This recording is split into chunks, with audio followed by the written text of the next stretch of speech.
Sebelumnya izin memperkenalkan diri, nama saya Kamaya Pandinata dengan NPM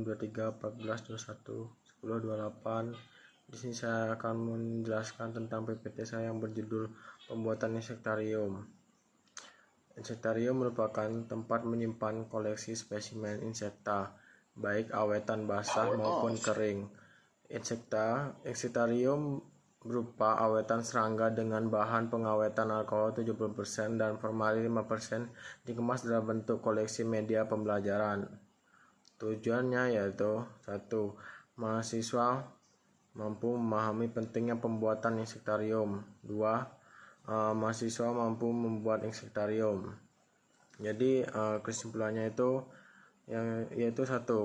Penting pembuatan insektarium yaitu berfungsi sebagai pemelihara serangga untuk melakukan penelitian ilmiah secara atau serba berfungsi dalam pendidikan dan sebagai konservasi serangga.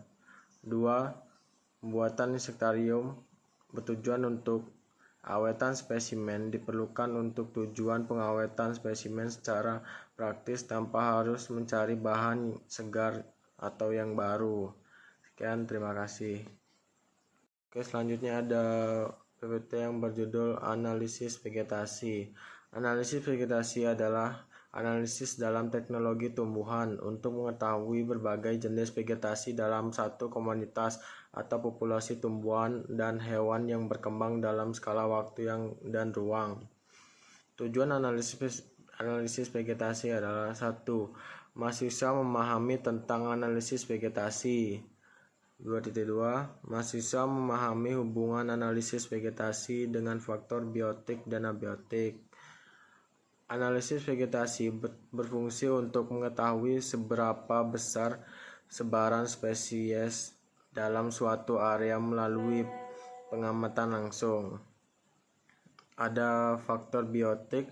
Faktor biotik adalah faktor yang mempengaruhi jenis vegetasi dapat hidup di habitat tersebut. Contohnya mikroorganisme. Dan ada faktor abiotik. Faktor abiotik adalah faktor yang mempengaruhi jenis vegetasi yang dapat hidup di habitat tersebut. Contohnya mikroorganisme. Sekian PPT dari saya. Terima kasih. Untuk PPT selanjutnya yaitu ada seleksi alam evolusi. Tujuannya yaitu mahasiswa mampu membuktikan bahwa evolusi terjadi akibat proses alam. 2. Mahasiswa mengetahui dan memahami antara seleksi alam dan proses adaptasi. Alasan yaitu seleksi alam adalah proses pemilihan dalam alam di mana organisme yang mampu beradaptasi akan tetap tinggal dan hidup, sedangkan yang tidak mampu beradaptasi akan punah dan mati. Fungsi seleksi alam adalah untuk menyeleksi organisme yang mampu bertahan hidup dan diproduksi di lingkungan yang berubah-ubah. Contohnya dinosaurus. Evolusi berarti perubahan pada sifat-sifat terwariskan suatu populasi organisme dari satu generasi ke generasi berikutnya. Perubahan-perubahan ini disebabkan oleh kombinasi 3 proses utama, yaitu variasi, reproduksi, dan seleksi.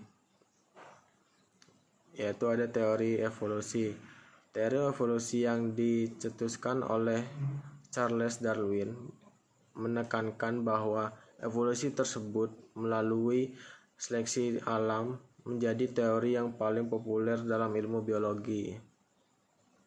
Dan ada Charles Robert Darwin, ini fotonya, dan ada Landerson teori.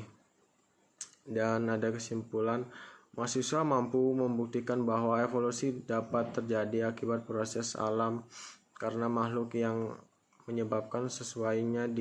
menyesuaikan diri dalam lingkungan dapat bertahan hidup, sementara makhluk hidup yang tidak dapat menyesuaikan diri tidak akan hidup bertahan lama. 2.